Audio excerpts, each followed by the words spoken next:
The Lord is coming soon. The question is, are we ready? The Lord is coming very soon. Alam niyo po yung nangyayari sa Pilipinas, it is something like what happened to the Hebrews, sa mga Israelites nung panahon ni Moses. When we think about all of these disasters, kasi kung iisipin niyo po, tingnan niyo, no? Lindol, bagyo, sunog, forest fire, at kung ano-ano pa man. Like tinatanong, Lord, are you going to spare Angeles City? Dadating ba dito yung lindol, Panginoon? Ihanda mo na po ang aming puso. Alam niyo po, what's happening is, some people are saying na the Philippines is being judged by the Lord. What do you think? Are we being judged? Are we being judged? Sinasabi naman ng iba, hindi, kasalanan kasi ng mga politicians ito, kundi sila nag-corrupt and etc. As if we are clean,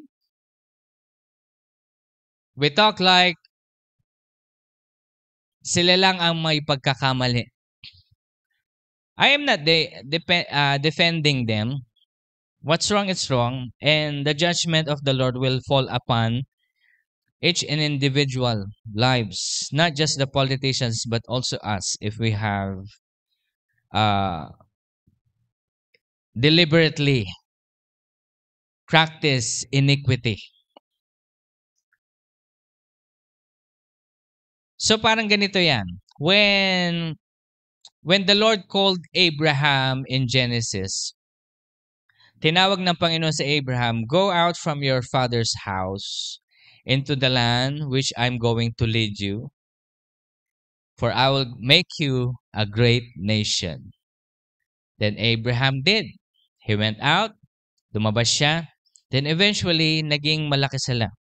And then in Genesis chapter 15:13, at sabi ni Lord sa kanya, your descendants will be a slave for 400 years. Magiging slaves sila. Minsan tinatanong ko sa sarili ko, siguro natanong din ito ni Abraham, no? Bakit, Lord? Why do you need to put my descendants into slavery for 400 years? Bakit?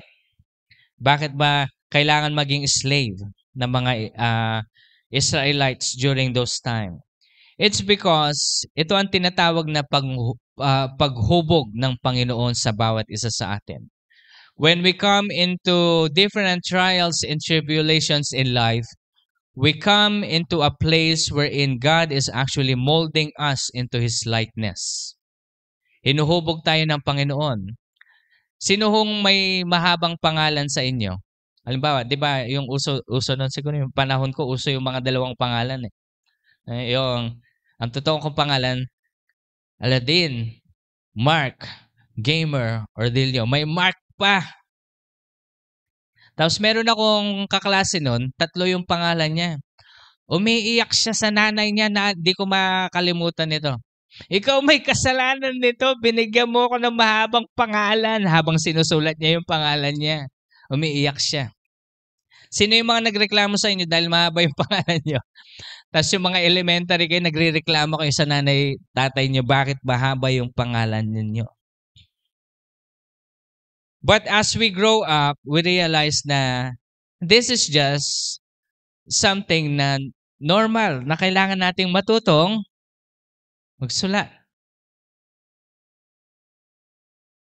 Kasi kapag hindi tayo marunong magsulat, hindi natin alam kung paano natin haharapin yung buhay natin sa hinaharap. Tama? And when the Lord causes the Israelites to be, ang tawag mo dito, maging slave for 400 years, this is to mold them. Mold them in a way that they will actually call in the name of the Lord. Ano yung sabi ni Lord kay Moses nung tinawag niya si Moses? my people are crying out, and their cry out is heard in the heavens. Kaya sabi niya kay Moses, I am sending you to Egypt. Kasi 'di ba lumabas siya sa Egypt nung 40 years old siya. Lumabas siya sa Egypt, nag-asawa siya sa ibang lugar, at sabi ni Lord sa kanya, nung mga bandang 80 na siya, balik ka sa Egypt and free my people so that they can worship me into the wilderness. Okay, tandaan nyo, wilderness. They can worship me into the wilderness. Yun yung nangyari. Kaya, hinayaan ito ng Panginoon para mahubog ang mga tao niya. Pero inyo, 400 years of slavery, forced labor. Ibig sabihin, kung tayo ngayon, di ba, pag nagtatrabaho tayo, minsan ayaw natin pumasok. Mag-aas pa tayo ng leave kapag meron tayong nararamdaman. Sila noon, walang leave. Pasok ka. Pag hindi ka papasok, malalatay ka. Ganun yung forced labor. Okay? Siyempre, binibigyan naman sila ng pagkain, but obviously, slaves sila. Kakaunti lang yung binibigay sa kanila. Yung tama lang para mahubog yung kanilang mga katawan at para magbuhat-buhat ng kung ano-ano man. Okay? Kasi mga hard work, talagang physical work ang kanilang trabaho noon. Pero tingnan nyo ito, fast forward tayo. Dumating si Moses, dumaan sila sa Red Sea, nakalabas sila, happily ever after. Diba? Parang masaya na nangyari. And pagkadating nila dun sa kabilang ibayo ng dagat, they worship the Lord.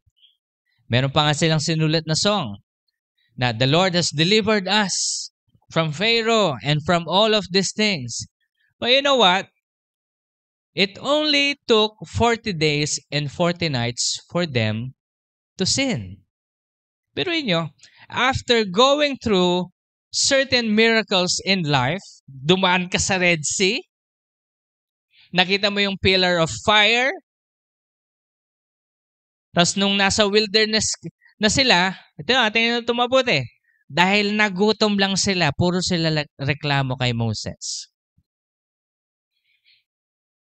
At pagdating nila sa panahon na pagdating nila sa panahon nung si Moses ay kinuha yung 10 Commandments, it took him 40 days and 40 nights away from the people. Anong ginawa ng mga tao? Pre-measure nila si Aaron na gumawa ng golden calf para sasambahin nila. Alam niyo kung bakit nila ginawa ito? Because in worshiping idols before, there is fornication. Worshiping idols nowadays, in this generation, is actually hidden. Hindi mo namamalayan, you're worshiping an idol. In what sense? Sabihin na natin sa mga concerts. Alam niyo yung mga pinupuntahang mga concerts ngayon. Sino ba yung sikat? Yung hindi ako naninira. Huwag kayong magagalit sa akin. No? Kasi ang daming mga fans nito. Okay. Baka tirahin nila ako. No?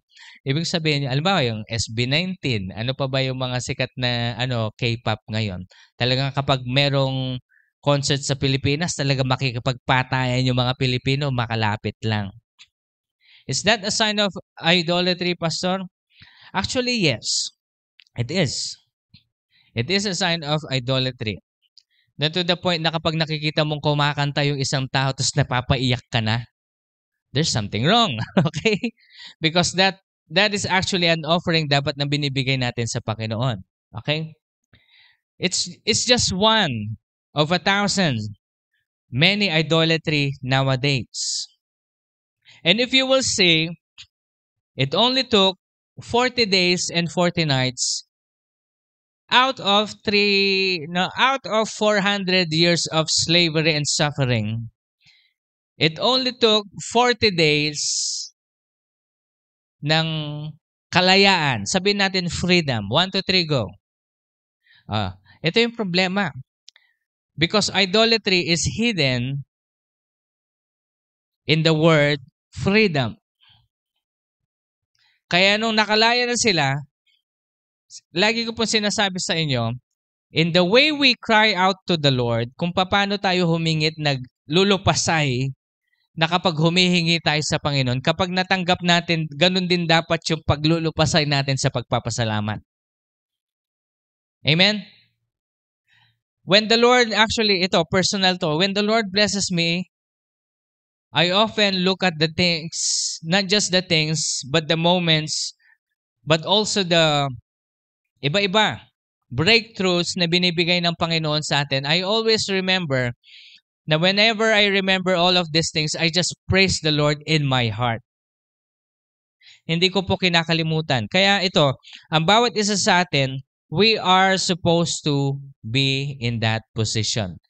Hindi yung nagkaroon tayo ng konting biyaya, nakalimutan na natin si Lord. Nai-gets niyo po ito? Konting dagdag lang ng sweldo, mayabang na tayo.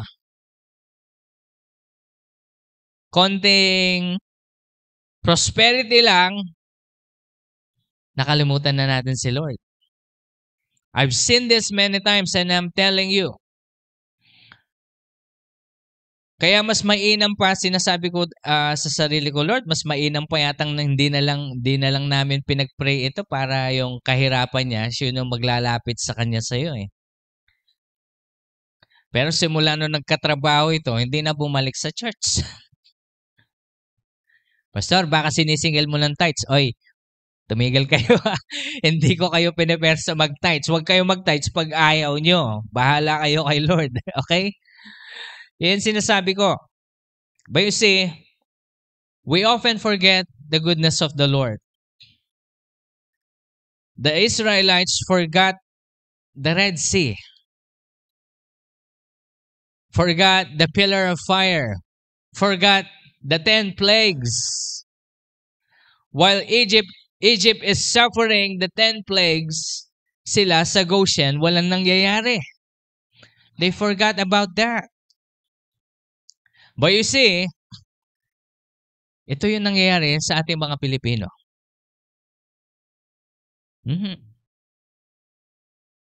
Pastor, are you condemning us? Not you in particular, but the whole Philippines. Ito nakita niyo yung mga lindol? Iba-iba na ngayon eh. Hindi lang nauna sa Cebu, tapos punta sa Davao, tapos iba-ibang city na, tapos hindi ko na alam yung mga city na tinamaan ng lindol na ito. Talagang 7, hindi biro yung lindol, di ba? 7. Sabi nga nung isang expert na kapag daw niramdam niyo yung lindol, na within 20 seconds, hindi pa daw huminto yung kakaganon, papatak na ng 7 yun or 6 magnitude. Kaya kapag 20 seconds, tuloy-tuloy pa rin, takbo na kayo sa labas. Okay? Takbo na kayo sa labas. Baka hindi na kayo makatakbo. Medyo na lang ako kasi tingnan nyo itong mabuti, no? Ano yung sabi ng mga nasa video? Lord, Lord, tama na, Lord! Diba? Are you saying? People now are praying. But you see, it's written in the Bible, not everyone who calls me Lord, Lord will be saved. Now, we're not just talking about salvation, kasi yung salvation yan, kabuuan yan, yung package ng binigay sa atin ng Panginoon. Not everyone who says, Lord, Lord, knows me. Those who only calls upon the name of the Lord, if you walk in His Word, you can call Him Lord, Lord, and He will come to you. Kakabasa lang natin sa opening kanina sa Psalms 27. When we are in trouble, the Lord will conceal us, will protect us. Yun yung promise ni Lord. Those who walk with the Lord. Medyo naalibadbaran pa ako kasi ito di ba nakita mo yung school building, talagang yung kalahati gumiba. Ang una kong inisip, Lord, yung mga tao doon tumanggap ba sa'yo? Sabi ko yun yung iniisip ko eh. Sabi ko, Lord, paano na sila? Ang medyo naalibadbaran lang ako nung nakita kong nasa labas na sila, pa-Lord sila, tapos makikita mo yung mga LGBT. Lord, huwag. While lumilindol.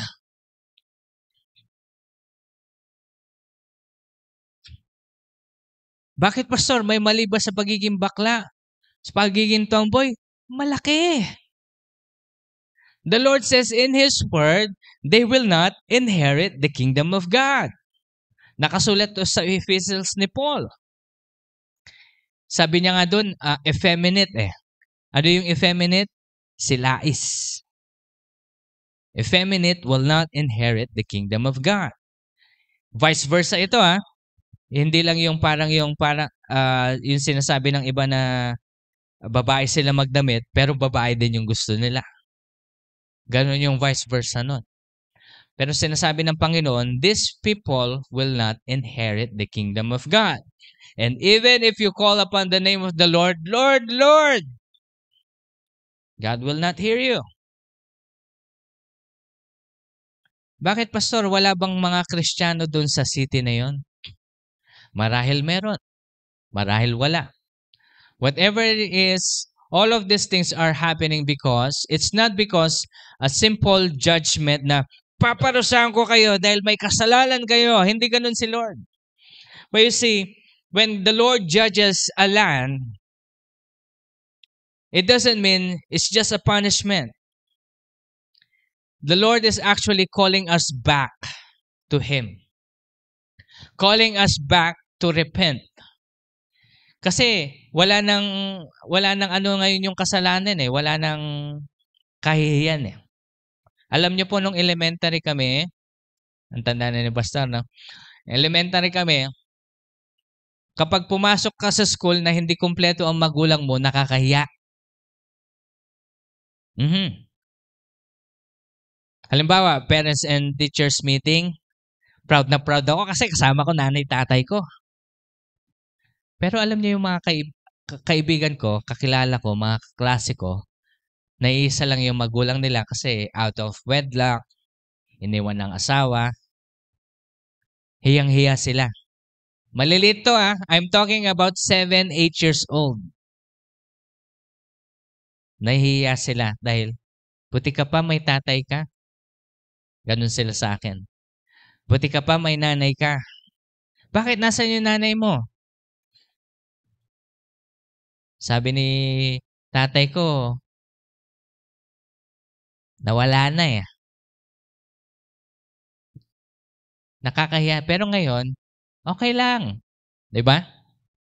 Okay lang sana ganun Single parent, okay lang, normal Ang mahirap, yung lagi ko pong ine-example sa inyo, iba pa yung si nanay merong boyfriend at meron din meron siyang daddy saka meron din papa. Magkaiba pala yon. Talagang wala na Are you saying this? Because we have made sin normal. Pastor, anong gagawin natin? Ito na yung attitude ng mga tao. Ito po sasabihin ko sa inyo kasi na-implant ito in the last generation. So sisihin natin yung mga magulang natin kasi sila yung may kasalanan. No, it's not just the upbringing of the parents but also the media. Ano yung tinuturo ng media sa atin? Biruin nyo, yung patalastas is 20 minutes tapos yung palabas is 10 minutes. Nasubukan nyo yung manood ng TV? Sino yung subukan nyo ng TV? Yung talagang uupo ka, panoorin mo lahat ng patalastas. Yung alam mo lahat ng patalastas, yung everything. But you see, we still watch. Kasi entertainment. But you see, all of these things are actually a plan of the devil for us to be indoctrinated with the world. Hindi ko alam kung maaalala niyo to, no? Alam niyo yung sa MTV? MTV, ito, ano yung MTV basta? Okay. At ngayon, ang tanda na, no? Yung MTV, yun yung music videos sa TV noon. Kasi ngayon, di ba, Netflix ka lang, YouTube, panonoorin mo yung video nila, andun na kagad. Doon dati, naghihintay kami. Sana ipalabas naman yung MTV ng favorite music ko. Ang tagal. Talagang natapos na isang araw, hindi mo pa napapanood. Ganon katagal, pero naghihintay ka talaga. Pero actually, that's a plan of indoctrination ng kaaway so that we will be focused on the wrong things. Bakit ko sinasabi MTV? Kasi yung alam niyo yung Pimp My Ride, Yung kung saan yung pangit na kotse nila, pagagandahin daw. Yung talagang pagagandahin ng, alimbawa, yung bulok-bulok na kotse, si MTV, pagagandahin niya. Pero later on, lumabas ngayong 2025, that's all fake. It is all fake na kung saan yung parang pinakita lang na luxury para mainggit yung mga tao at mag-desire ng material things. Indoctrination. So what am I saying here is what's happening in the Philippines is actually a cause of our own desire for things, desire for worldly things, desire for fleshly things, submitting to our own emotions, submitting to our fleshly desire, kaya ito ang nangyayari sa atin. So ang mensahe ko lang po ngayong umaga is repent. Not to you, kasi alam ko nandito kayo, you're seeking for the Lord, but I'm talking to the audience natin sa online. Repent. Go back to the Lord Jesus Christ. Submit to His will. Kasi ang madalas sinasabi ng mga Katoliko, madalas sinasabi ng mga ibang kilala ko naman si Jesus. Yes, kilala mo si Jesus, pero kilala ka ba ni Lord? O, kilala niya ako dahil anak niya ako. The Lord is saying, those who knows me knows my voice. Ang sino man, ang mga anak ko, sabi niya, kilala ang boses ko. And the Lord is actually calling us right now. And if you will not take all of these disasters as something that we should come and call upon the name of the Lord and repent of our sin. Now, let me explain. Tingnan nyo kung nasaan kayo, okay? And I want you to realize something. Tingnan nyo kung nasaan level ng sin kayo. Meron tayong tatlo. Yung first sin is yung normal na sin lang. Yung minsan nagagawa mo kasi out of galit. Nagalit ka, napamura ka, kasalanan yon. You use the name of the Lord in vain. But you say, when we use the name of the Lord in vain, isa yun sa mga bagay. So pag ginamit natin ang salita ng Panginoon, that is what we call the first level of sin. Na kung saan yung nagkakasala tayo sa mga moments, situations in our lives kasi out of yung naano tayo sa emotion o kung ano pa man, tinamaan tayo. Okay? Ngayon, ito pa. Yung second is transgression. When we say transgression, ito yung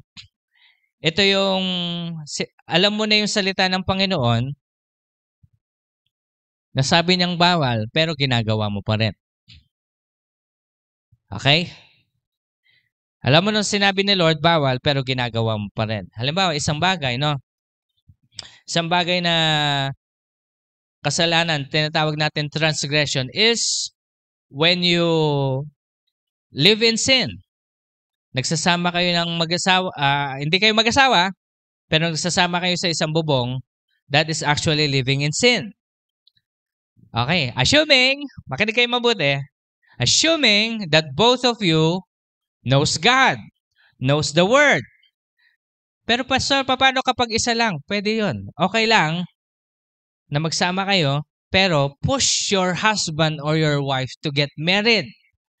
Because the more you spend your time in one roof, tapos hindi kayo kasal, that is what we call transgression. Amen? Kasi alam mo na yung salita, pero ginagawa mo pa rin. Alam mo na yung salita ng Panginoon, pero sinusuway mo pa rin. Okay? Last is the iniquity. Ang iniquity is something like this.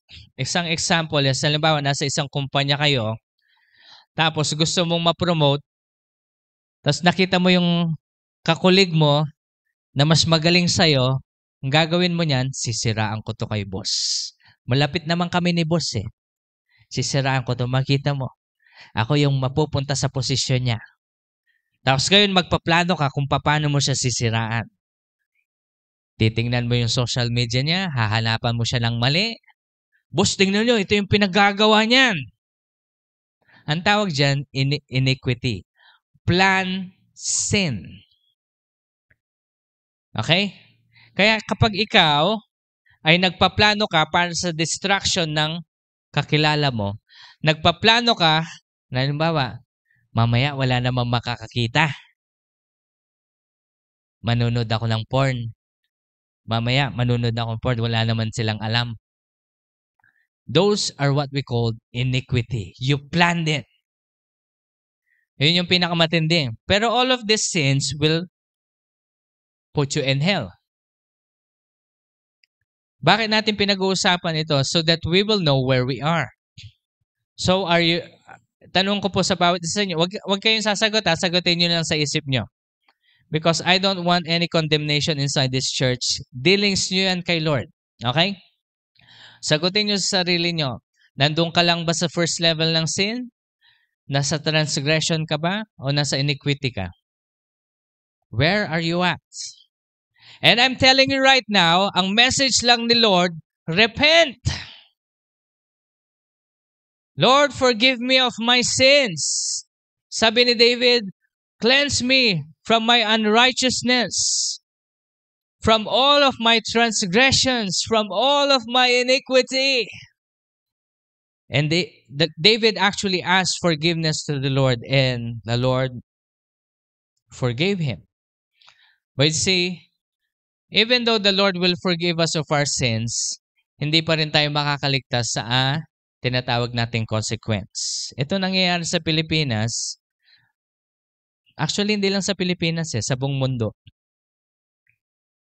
Saan ba yung nagkaroon ng earthquake maliban sa atin? Baguio? Hong Kong. Indonesia. Alam ko sa Indonesia din. Sinasabi nga dun sa comment na binabasa ko, bakit Christian nation naman tayo Bakit yung Thailand? Sabi nila, Buddhist nation yun, di man sila tinatamaan. Bakit tayo? Okay? Ito yung tanong ng iba. Christian nation naman tayo. Christian nation nga tayo, but we're living in sin.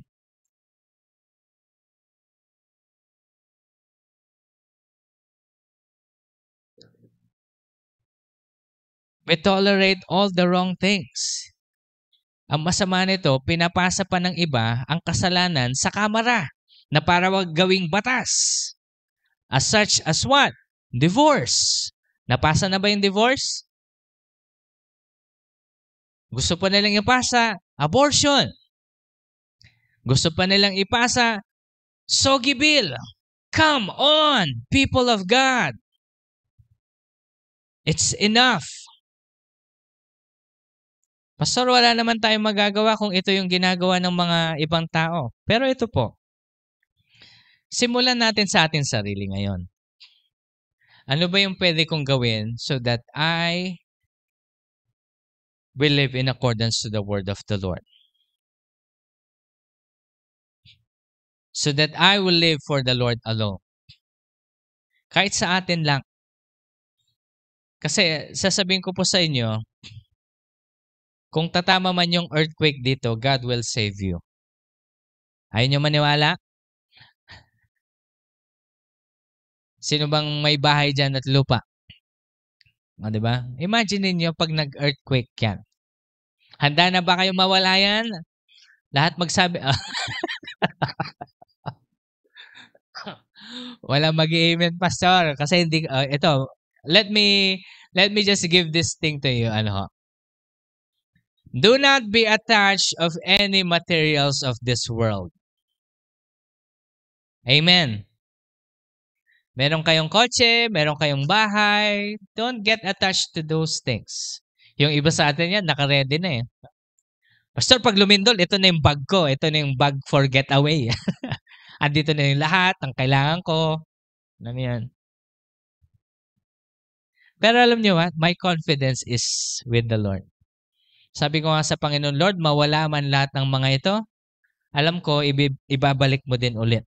Katulad ng ginawa mo kay Job. Kaya kung mawala man yung mga bagay nito, anong sasabihin natin? Blessed be the name of the Lord. He gives and takes away. Blessed be the name of the Lord. Habang umiiyak tayo. Diba? Pastor, darating ba yung lindol dito? Hindi ko alam. Pero kung dumating man, at least handa tayo. Pwede natin sabihin na, ito lang ma-assure ko sa inyo, no? Hindi kayo mamamatay. I'm telling you, you will not die. You will not die. O, tanungin ko kayo, Pastor, paano mo sabing hindi kayo mamamatay? Kristiyano kayo? Nireceive niyo si Jesus as your Lord and Savior? Okay. Natapos niyo na ba yung pinagagawa ni Lord sa inyo? Hindi pa, Pastor. O, hindi kayo mamamatay. Hindi pa. Anong feeling natin? Na-accomplish na natin yung mga dapat nating gawin? You will not die. I'm telling you. Alam niyo po, ilang beses na ako napunta sa sakuna. Hindi talaga ako mamatay-matay. Hindi ako mamatay-matay. Isang testimony, hindi ko alam kung narinig na ng iba, pero sa mga hindi pa nakarinig, alam niyo po, nung nag-aaral ako sa Maynila, andun ako sa Ayala, ano kasi ito? MRT station. Siguro mga, andito ako, tapos yung bus na sumabog, andyan sa pintuan natin sa labas yan. Andyan lang. Sumabog as in bombing eh. Bam! Nabalitaan nyo, search nyo. Andun ako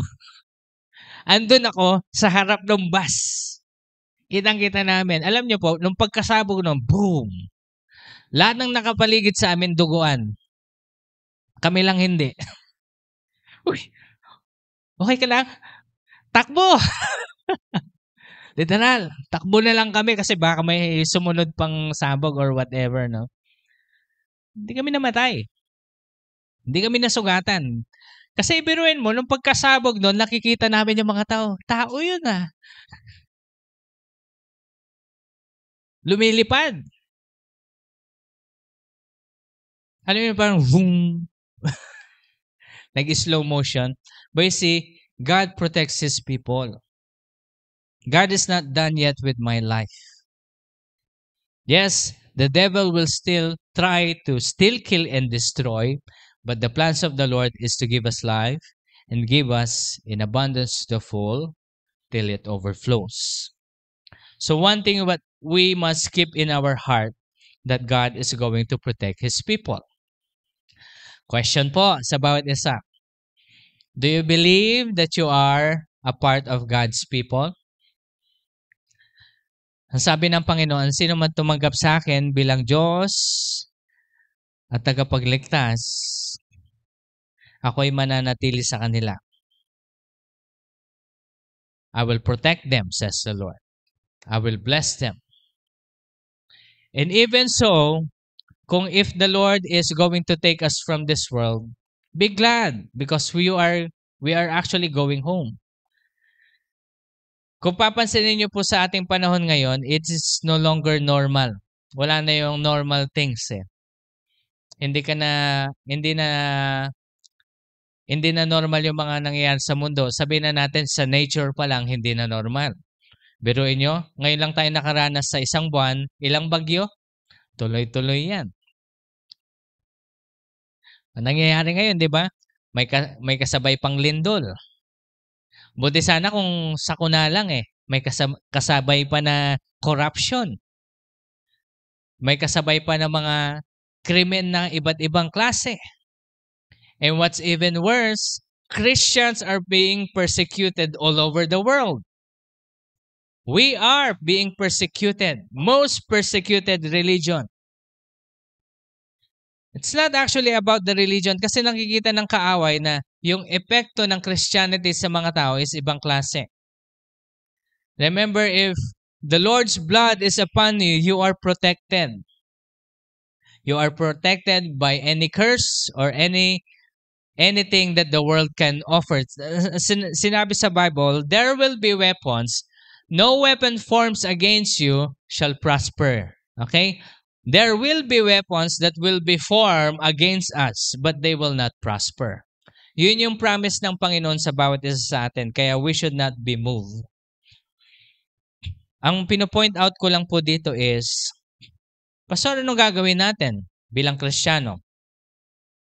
When all of these things are happening in our world, in our country, ano ang kailangan natin gawin? Okay, ito yung gagawin natin, no? Keep this inside your heart. Babasahin ko po sa inyo ulit. Sabi niya sa Psalms 27, verse 4, One thing I ask from the Lord that I shall seek, that I may dwell in the house of the Lord forever. Dwell in the house of the Lord forever. When we're talking about dwelling in the house of the Lord, meditate upon His Word, read your Bible, pray every day, stay in His presence, at palitan natin yung ambience sa ating bahay na imbis na magpapatugtog tayo ng mga secular music, magpatugtog tayo ng worship music. Pastor, puro na lang ba ganon? Bakit? Anong gusto natin? The Lord is actually telling us to separate ourselves from the world. At lalo na po ngayon, yung mga bagong release ng mga music ngayon, wag na po kayo makikinig ng mga yon. Halimbawa, sino ba yung, wag na kayo makikinig ng kay Beyonce, kay Jay-Z, sino pa, ano ba yung Doja Cat or whatever. All of these things are demonically driven. And I'm telling you, Pastor, wala tayong magagawa kasi pinapatugtog ng kapitbahay namin. Anong gagawin natin? Exactly, di ba? Actually, wala rin kami magawa eh. Lalo na kapag taga-amsik ka. Gusto mo na lang matutulog, ang naririnig mo pa yung yung kanta ni Kurt Cobain. Ay, sabi ko. Matutulog ka na nga lang eh. Ay, yung Teen Spirit, ano ba yun? Yan.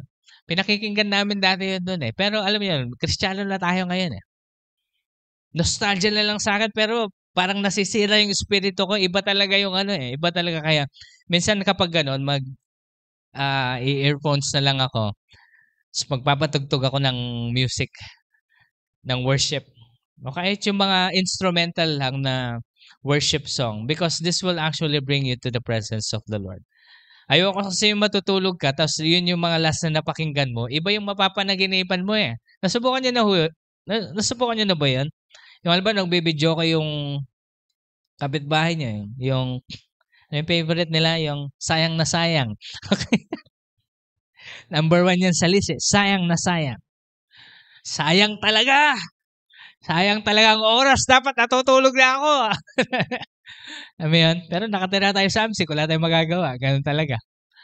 Hanggang 11 lang naman sila eh. Kunyari, papatayin. Hihinaan lang. Pero naninig mo pa rin yung ayaw ko na natin katayin. Okay? Nakakasira ng spirito eh. Okay? Tawan-tawa kayo. Ibig sabihin, na-experience ninyo eh. No? Sabi ko talaga. Pero actually, that actually has an effect in our spiritual being, no? Palitan na po natin ito. So bilang Kristiyano, stay in the presence of God, for this is what the Lord wants us to do. Okay, ano po yung sinabi niya? And meditate in His temple. Meditate in His temple. Meditate the presence of the Lord in you. Let your temple be pure. And let the Lord know na, Lord, ikaw lang ang pwede dito sa katawan na ito. Okay, makinig kayo mabuti. Kung this is the temple, this is the mouth of the temple, will you use your mouth as the temple of God to curse? Ang sinabi kasi sa Bible, do not use the name of the Lord in vain. Ang ibig sabihin nito, hindi lang yun sa pagmumura, kundi, alimbawa, ito mas matindi pa ito sa lahat. Pag sasabihin mo na, ito. Isang example ng iniquity and using the name of the Lord in vain. Halimbawa, si Pastor Mac, halimbawa lang hindi ito totoo. Halimbawa, si Pastor Mac, sasabihin niya na, Sinabi sa akin ni Lord na magbigay kayo ng tagsa 10,000.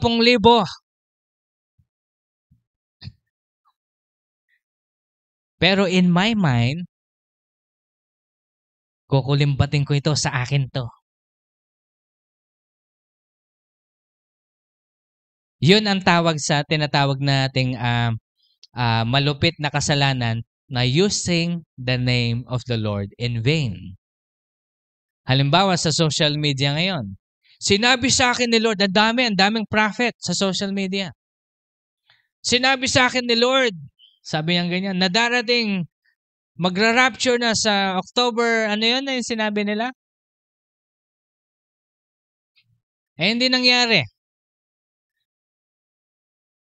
Tapos yung nag-prophesy nun, sabi niya, lumipat daw ng date.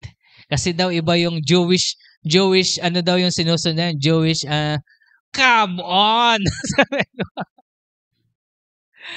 Ay, mapapailing ka na lang talaga sa mga taong ito.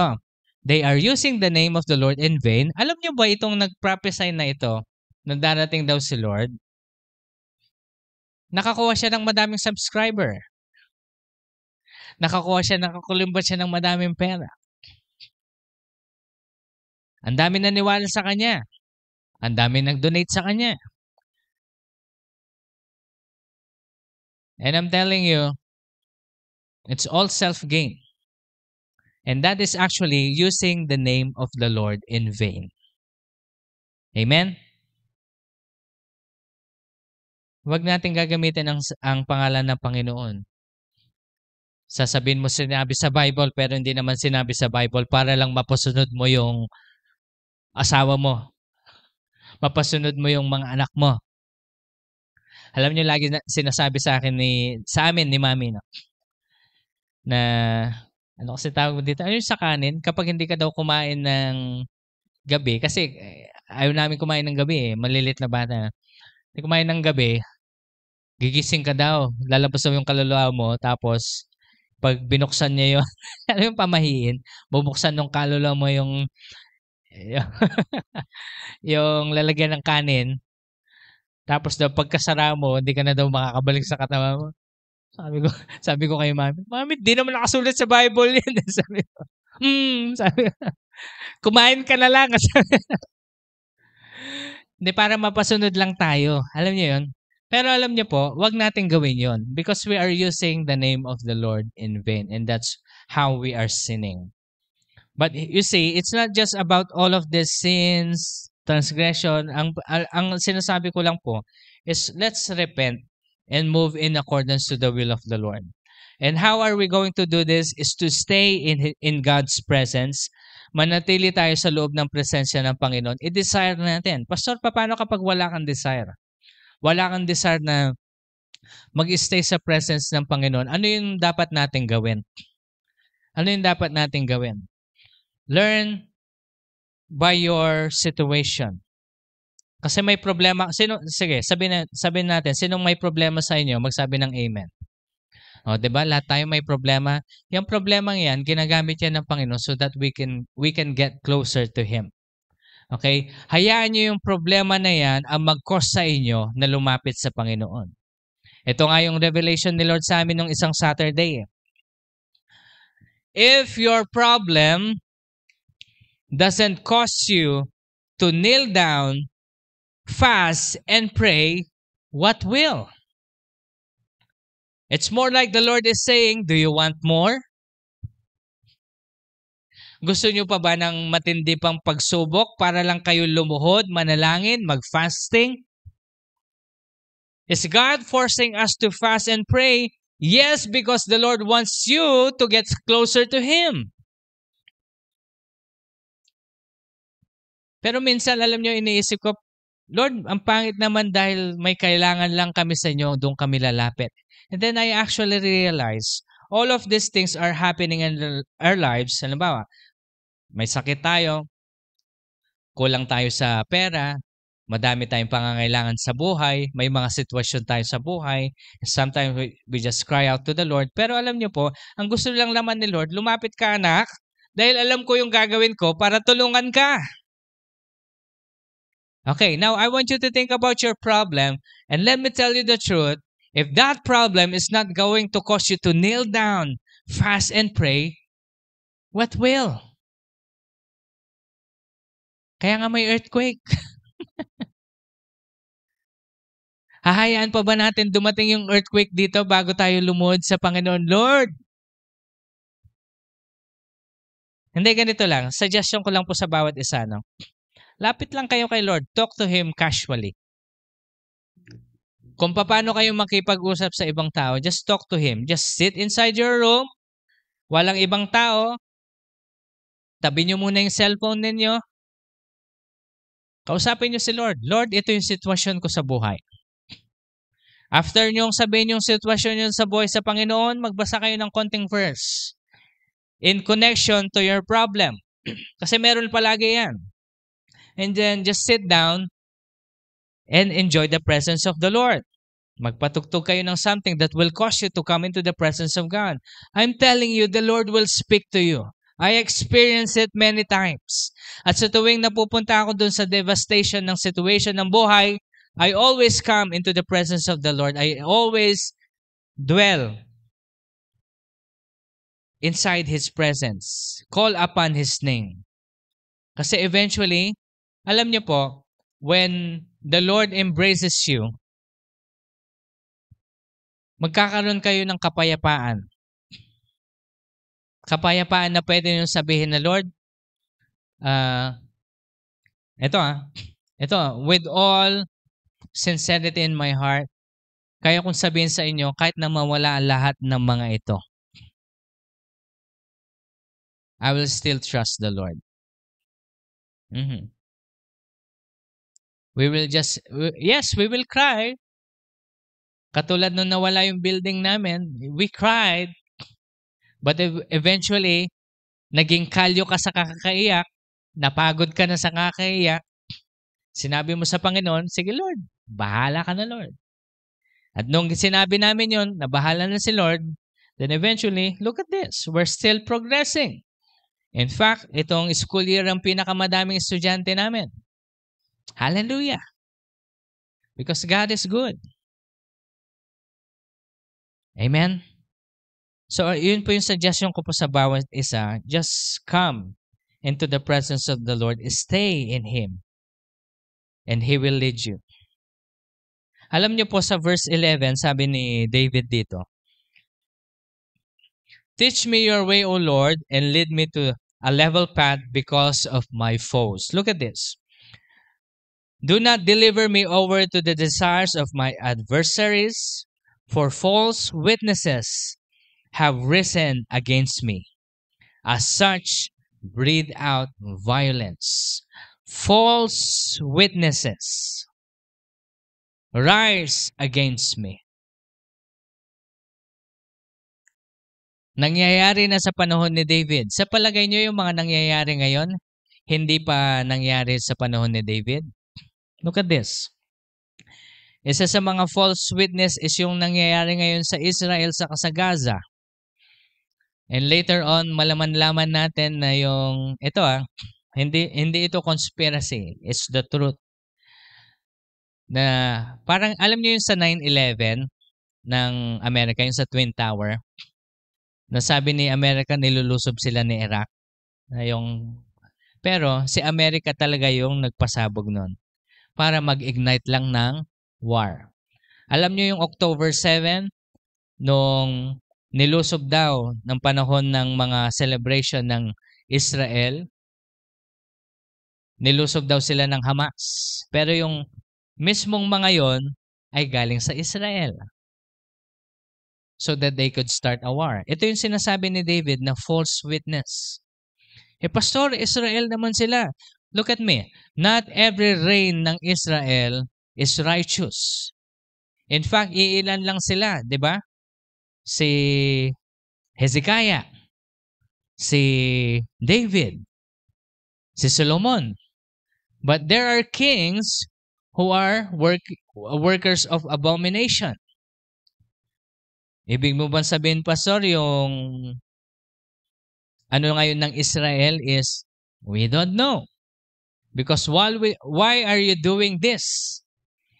Actually, ang sinabi sa akin ng Panginoon while I was praying for this, kasi some people are asking na kapag pinag-pray ba natin yung Israel, Pastor, mapapagpala tayo? Look at me. Ito yung biblical truth.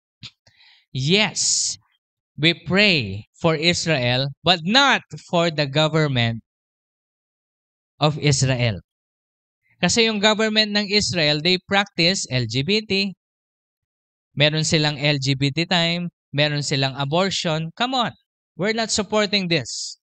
But pray for the people. Kasi meron din mga Messianic Jews. Ibig sabihin dito yung mga Jews na naging Christian. Okay? We are praying for them.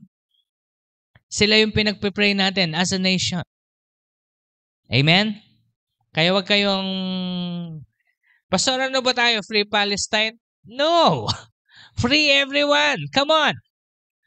Free Palestine. Ito, propaganda ito kasi ito yung sinasabi ni David. Teach me your ways, O Lord. Lead me to a level path because of my foes. Do not deliver me from the desires of my adversaries, for false witnesses rise against me. Rise against the righteous. Ngayon ko naintindihan why the Lord is actually hiding us.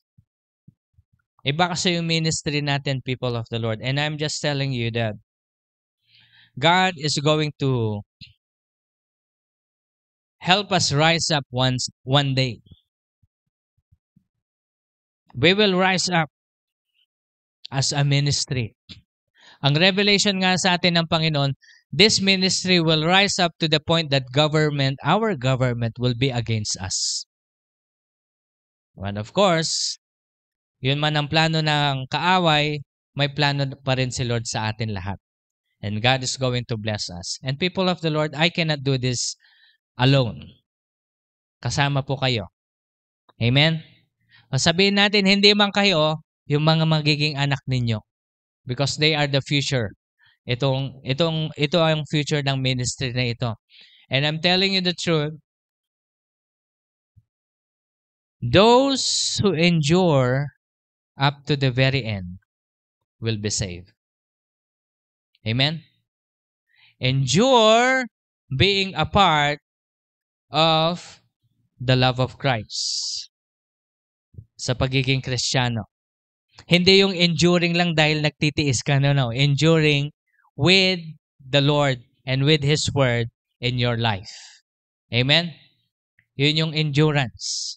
Kaya punta kayo sa kanyang mga secular na trabaho. It's okay to work and to earn for a living, but do not compromise. Let the people know na Kristiyano kayo. Amen? Lalo na po sa may mga asawa. Lahat ng may asawa magsabi ng amen. Huwag nyo sasabihin na pagdating nyo sa trabaho ninyo na single kayo. Okay? Live for the Lord.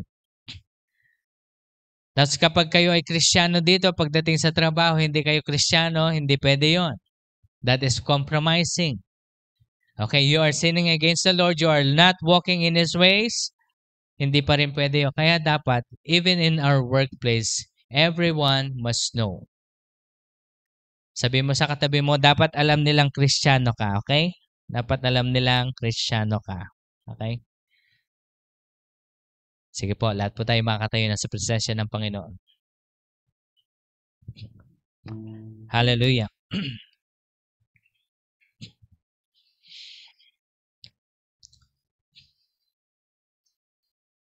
Huwag po kayong matakot. Kung dumating man yung lindol dito, God is going to save us. Pero may nagbalita, dumating daw yung lindol sa Angeles sa Pampanga. Meron ba? Naramdaman niyo po? Di ba? Love tayo ni Lord. Love tayo ni Lord. Hindi, alam niyo po, pray for Angeles City. At least for Angeles. Kasi dito tayo eh. Okay. Pray, Lord, ilayo niyo po kami. Come on, let's pray. Lord, ilayo niyo po kami from this disaster, O God. In behalf of Angeles City, O God, we repent of Angeles City's sin, O Lord God. Forgive us, Lord. We cry out, O God. Patawarin niyo po kami sa aming mga kasalanan. Lord, na bilang Kristiyano, Panginoon, kami po ay nananalangin para sa lupa kung saan mo kami tinawag. Kami po ay dumadalangin, Lord, kami protektahan mo po. Lord, itong mga bagay na mayroon kami, come on, tell the Lord what you have. Lord, itong building, yung mga bahay po namin, yung mga pinagtatrabahuan po namin, Lord, they all belongs to you, O God. Since we are the owner, O God, we declare we are yours, O Lord God. So Lord, everything that we have is yours, O Lord. So Lord, protect our assets. Na kung kukunin mo man ito, Lord God, we will still rejoice because we believe that you're going to return it back to us. Kaya Lord, ngayong umaga, kami po, ang confidence po namin ay nasa inyo. Dalangin po namin kami inyong protektahan. Huwag niyo pong hahayaan, Lord God, na ang kaaway ang manatili sa aming puso, Lord God, that will cause you, Lord God, to put your wrath upon us. But one thing we believe, O God, that your grace will always be abundant to your people. And Lord, we pray upon this day, may you shield your people, protect us wherever we go. At Lord, come on, I'm hearing the word of the Lord. Let's pray. The Lord is saying, let's pray for our relatives. Nasaan man yung mga relatives niyo, let's pray for them. Father, we pray for them, Lord. Kung nasaan man sila, Luzon, Visayas, Mindanao, Lord, protect them, O Lord God. You have promised us, Lord God, that you will show the difference of those people who belong to you and those who do not belong to you. Father, we belong to you. And we are praying, Lord, for our relatives na malalayo, ikaw po ang magprotekta sa kanilang lahat, Panginoon. Bless them the same way, O God. We thank you, Jesus. We thank you, Lord. Marami po salamat sa iyong biyaya. Kay Lord, today, we just give our hearts to you, Lord God, and surrender, Lord, everything that we are. At naway, Panginoon, ikaw na lang po ang magpala sa amin lahat. We give you our praises in Jesus' name we pray. Amen and amen. God bless you all po. Magandang umaga po sa lahat.